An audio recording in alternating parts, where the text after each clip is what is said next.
Welcome. Vision and planning इस video episode में आप सबों का स्वागत है।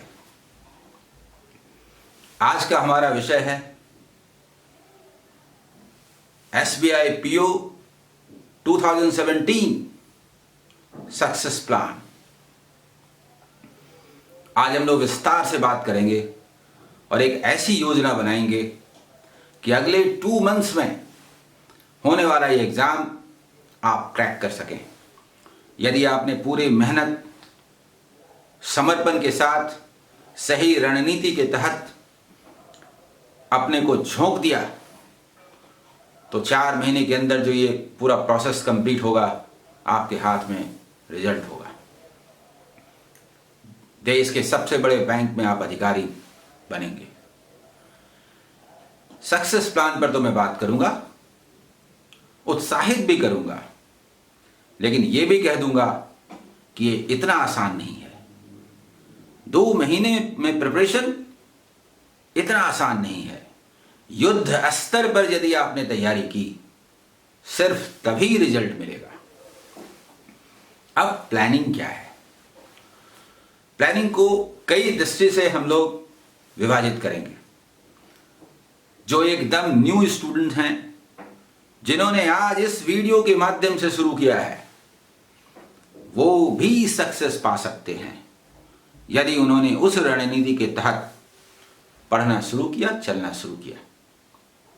जो स्टूडेंट पहले से पढ़ते चले आ रहे हैं, उनके लिए यह सुनहरा अवसर है। उनके सक्सेस की संभावना बहुत ज्यादा है। बस डिटर्मिनेशन और सही योजना की जरूरत है। इधर उधर डेविएट मत होइए। मैं बार बार ये देखता हूं आपके कमेंट्स और दूसरी चीजें, कितना कमेंट करूं, कितना जवाब दूं।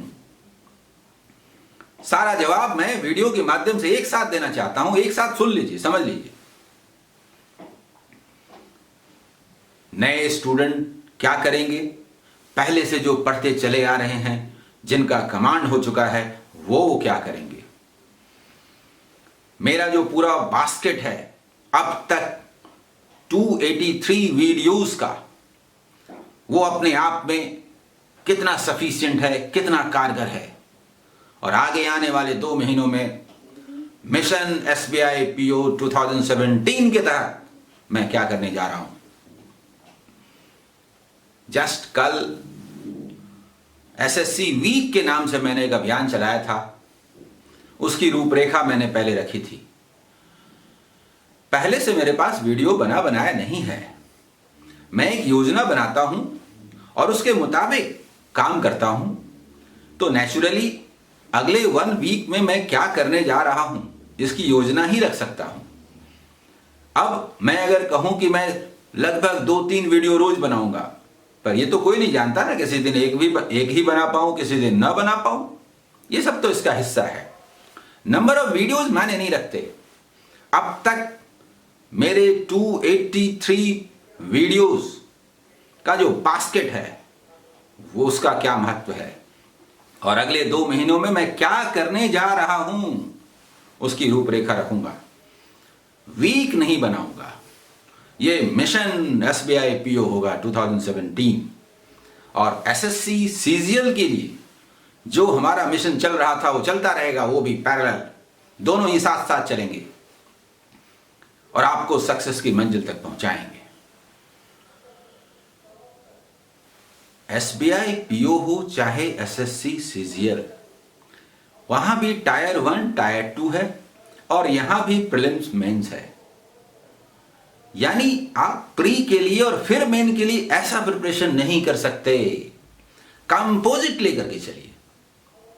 अगर आप SSC CGL के पूरे पैटर्न को लेकर के चलते हैं तो प्री में तो कोई प्रॉब्लम ही नहीं होगा। अगर SBI PO के प्रीलिम और मेन दोनों को एक साथ रख के करते हैं, क्योंकि प्री और मेन के बीच में 1 मंथ का भी गैप नहीं होता, उससे भी कम होता। आप उस दौरान कुछ खास नहीं कर सकते, एक साथ ही प्रिपरेशन करना पड़ेगा। तो जब दोनों का एक साथ प्रिपरेशन करेंगे तो प्री तो निकलेगा ही निकलेगा। हालांकि मैं अप्रोच पर बात करूंगा। तो SBI PO के लिए प्री और मेन दोनों के एग्जाम पैटर्न में क्या अंतर है। क्वेश्चन का पैटर्न कोई बना बनाया ढांचा नहीं होता। प्रीवियस ईयर्स का पेपर लगभग एक स्तर दे देता है, बता देता है कि एसबीआई क्या चाहती है, लेकिन क्वेश्चन पूछने के ढंग में, नंबर ऑफ क्वेश्चंस में, डिफरेंट सेक्शन से, ये सब तो चेंज होते रहेंगे। ये तो जानबूझ के बोर्ड चेंज करता है कि नए हालात में हमारा अधिकारी कितना कैपेबल है नई स्थितियों से जूझने के लिए, इसलिए वो परिवर्तन तो करेगा ही, करना चाहिए भी। फिर भी मैं प्री और मेन दोनों के लिए, दोनों के एग्जाम में जो कि 2016 में हुए, उनका विश्लेषण करूंगा। इससे आपको 2017 में मदद मिलेगी। प्रीलिम्स ये देखने के लिए है कि जो सीरियस स्टूडेंट हैं वो आए, सब्जेक्ट का पूरा नॉलेज होना चाहिए, इसलिए उसमें डीआई भी पूछा जाएगा।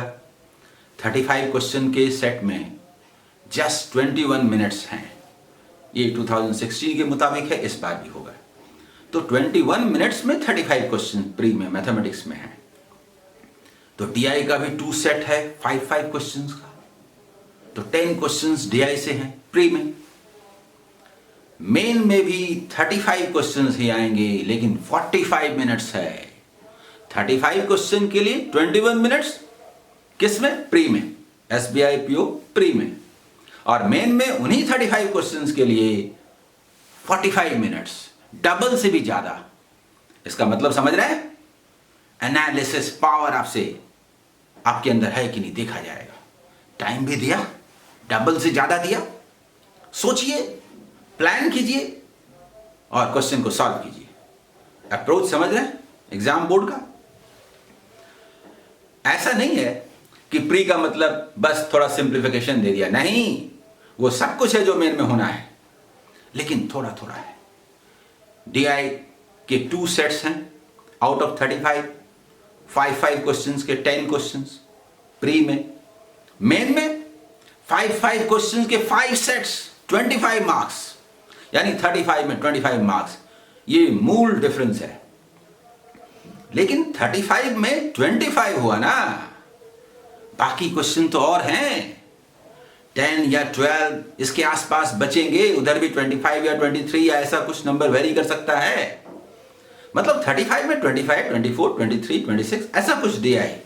और 10, 12 वगैरह अदर्स मतलब प्री में चैप्टर पर जो बेस करके क्वेश्चंस हैं, वो इंडिविजुअल प्रॉफिट एंड लॉस से 1 क्वेश्चन, टाइम एंड डिस्टेंस से 1 क्वेश्चन, टाइम एंड वर्क से 1 क्वेश्चन, ऐसे करके 10 क्वेश्चंस हैं।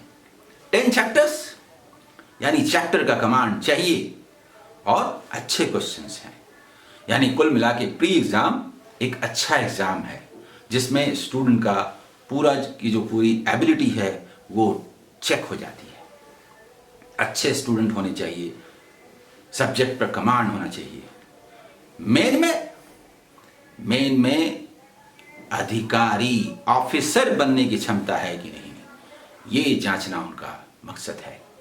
और इसके पहले के 20 इयर्स 30 इयर्स पहले से जो चले आ रहे थे पैटर्न, उसमें ये बदलाव है कि बदलते हालात में हमारे ऑफिसर्स को कैसे एनालाइज करने की क्षमता से लैस होना चाहिए। यही एग्जाम पैटर्न में बदलाव में भी दिखता है, और ऐसा बदलाव तो समय की मांग है। डाटा इनइक्वालिटी, कैसलेट, बस यही तो है। 35 में 25 क्वेश्चंस डीआई से आने के बाद भी, जिसमें कि एक मिसिंग डीआई भी रहेगा मतलब कुछ तय नहीं है। पिछली बार भी था, इस बार भी रहना चाहिए, ये सब तो उसके हाथ में है।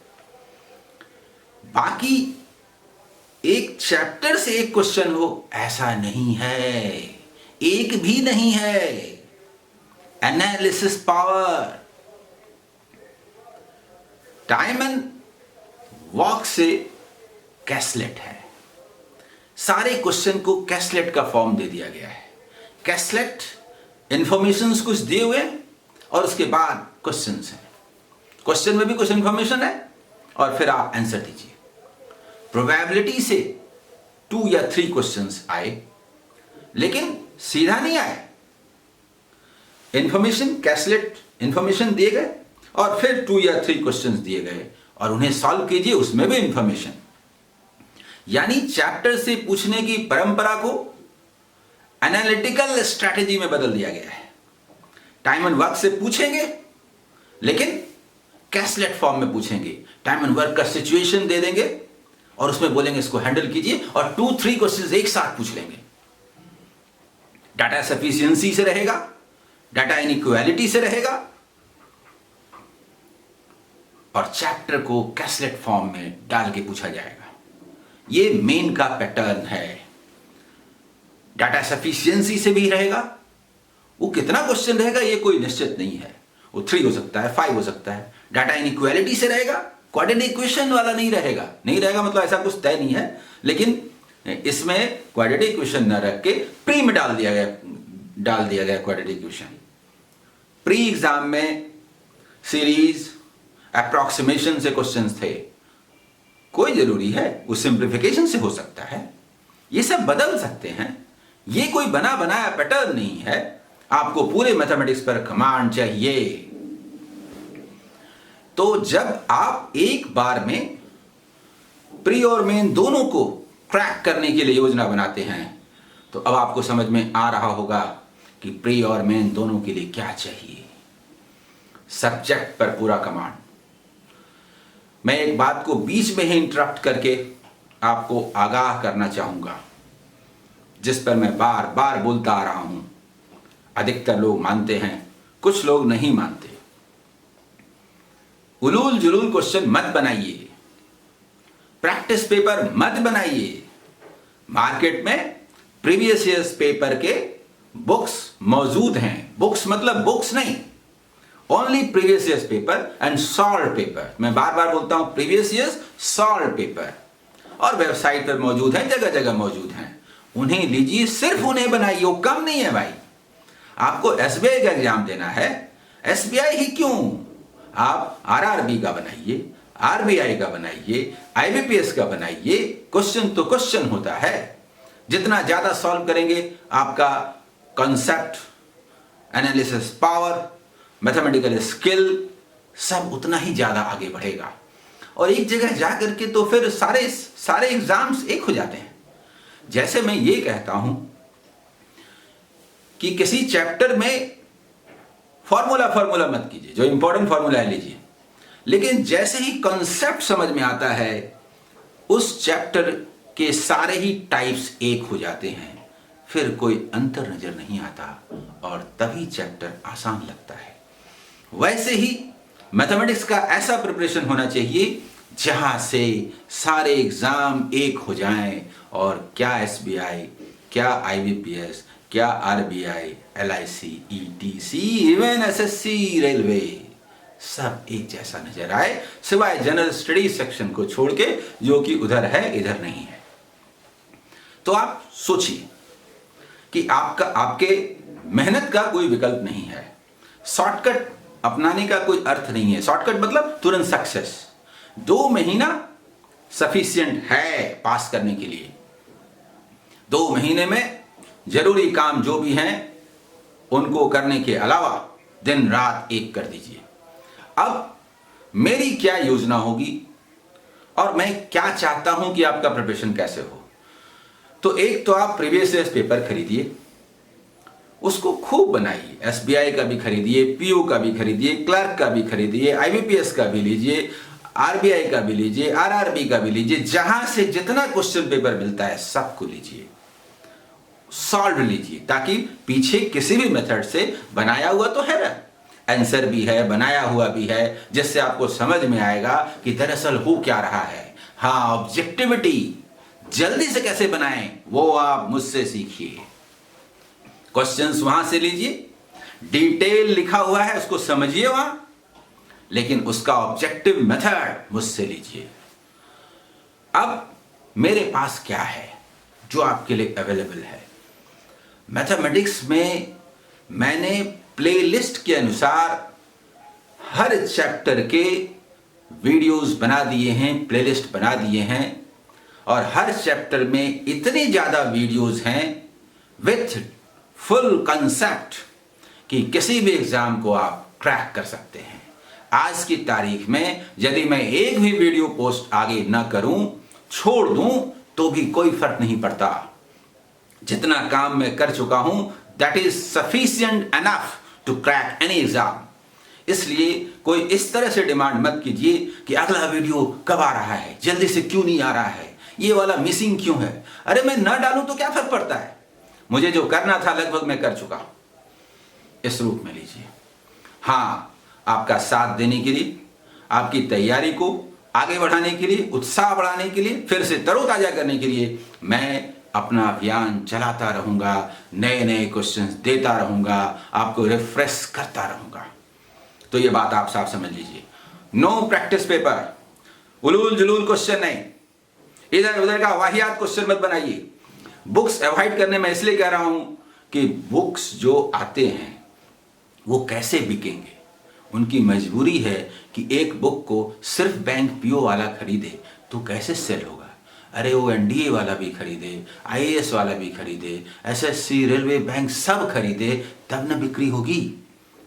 और बहुत सारे क्वेश्चंस भी प्रैक्टिस के लिए होने चाहिए, तो कुछ जो रिलेवेंट नहीं है वो भी क्वेश्चन डाल दिए जाते हैं। अभी स्टूडेंट परेशान रहता है, जहां तहां का कुछ कुछ क्वेश्चन रहता है उसको लेकर के। इसलिए मैं बुक के बारे में नहीं कहता। आपके पास ज्यादा समय रहे तो बुक से बड़ा कोई दोस्त नहीं होता, बुक्स को तो दोस्त बनाइए। लेकिन अभी कम समय में क्रैक करने का सवाल है। 4 महीने में जॉब आपके हाथ में होगा, फाइनल रिजल्ट के साथ। एग्जाम तो 2 महीने बाद होगा। इसके लिए टाइम वेस्ट मत कीजिए। आपको करंट अफेयर्स पढ़ना है, कंप्यूटर पढ़ना है, दूसरे सेक्शंस पढ़ने हैं, आपके पास टाइम नहीं है। इसलिए कोई भी ऐसा काम, कोई भी ऐसा क्वेश्चन जो आपके रास्ते में नहीं आता, उसको साइड कर दीजिए। आपको सिर्फ वही करना है जो सक्सेस की ओर जाता है। सक्सेस माने, सक्सेस मतलब किसको बोलते हैं? एग्जाम का पैटर्न आपको पता है, आपको कोर्स पता है, उस रास्ते पर आप आगे बढ़ें। आप रोज आगे बढ़ रहे हैं कि नहीं ये सोचिए, रिजल्ट मत सोचिए। सक्सेस का मतलब है कि हम उस ओर, जिस ओर जाना चाहते हैं, लगातार आगे बढ़ पा रहे हैं कि नहीं, बढ़ पा रहे हैं कि नहीं। बढ़ते बढ़ते जब एग्जाम नजदीक आए तो जितना कुछ हमने सीखा है उसे हम परफॉर्म कैसे करें। रिजल्ट दिमाग में नहीं रहना चाहिए, उससे सिर्फ टेंशन होता है, कोई मदद नहीं मिलती। हमने जो कुछ भी पढ़ा है उसका बेस्ट दें। अगर मेरी पढ़ाई, मेरी तैयारी उस स्तर तक है तो रिजल्ट आएगा, नहीं है तो नहीं आएगा, तो अगली बार आएगा। आना भी नहीं चाहिए। मैंने पढ़ा नहीं, तैयारी नहीं हुई और सिलेक्शन हो जाए, क्यों हो जाए? जिसने तैयारी की है उसका सिलेक्शन हो। इसलिए उस तैयारी को फिर आगे बढ़ाएंगे। यही एग्जाम अंतिम एग्जाम थोड़े, एक अप्रोच है, यही मेरा अंतिम एग्जाम है, यानी अपना सब कुछ झोंक देना। दूसरा अप्रोच है, यही अंतिम एग्जाम थोड़े, बहुत सारे एग्जाम हैं। मैं अपनी तैयारी को आगे बढ़ाता हूं, उस रास्ते में ये एग्जाम आएगा, वो एग्जाम आएगा। जिस दिन मेरी तैयारी पूरी होगी, मेरा प्रिपरेशन पूरा होगा, उस दिन मेरे पास जॉब का लाइन लग जाएगा। अभी लगातार फोन आ रहे हैं, रिजल्ट्स आए हैं, मुझे बहुत खुशी हो रही है। जब वो ये कह रहे हैं कि मैं 1-1.5 महीने में ही मैंने आपका वीडियो देखा, बहुत मदद मिली, बहुत फायदा हुआ और मेरा फाइनल रिजल्ट आ गया, मैं आपको कभी नहीं भूलूंगा। ऑल द बेस्ट मेरी ओर से उनको। लेकिन मुझे बहुत खुशी हो रही है कि इतनी बड़ी संख्या में रिजल्ट्स आए हैं और सबों का व्हाट्सएप मैसेज है, सबों का यूट्यूब पर मैसेज है, फ़ोन करके भी बोला जा रहा है। मुझे खुशी हो रही है कि मैंने जो अभियान शुरू किया है वो सक्सेस की ओर जा रहा है। तो मेरा ये कहना है कि मेरे सारे वीडियोस को चैप्टर वाइज देखें। चैप्टर वाइज कैसे देखें, इसके लिए मैंने एक वीडियो बनाया था, how to watch my video. उसमें मैंने डिटेल बताया था, उस अनुसार आप चले। और एग्जाम को त्वरित करने के लिए, आपकी तैयारी को ज़्यादा फास्ट बनाने के लिए आज से ही मेरा मिशन एसबीआई पीओ 2017 शुरू होता है। हर सेक्शन में जो कि यहां आना है, मैं ऐसे पोस्ट डालूंगा जिसका इफेक्ट एग्जाम तक जाएगा, आपकी पूरी तैयारी तक जाएगा और आपकी पूरी प्रिपरेशन को बांधकर एक डायरेक्शन में ले जाएगा। मेरे पोस्ट चैप्टर पर भी होंगे, DI पर होंगे, सफिशिएंसी पर होंगे, इनइक्वालिटी पर होंगे, हर सेक्शन में सिंप्लीफिकेशन से लेके अप्रॉक्स से लेके सब में होंगे। सभी आपको उस डायरेक्शन में ले जाएंगे। आप अपने प्रिपरेशन को जारी रखते हुए मेरे इन वीडियोस को बनाइए और इससे आप जितना ज़्यादा एनर्जेटिक फील होंगे वो मेरे वीडियोस की वही प्रासंगिकता होगी। All the best. बहुत बहुत शुभकामनाएं।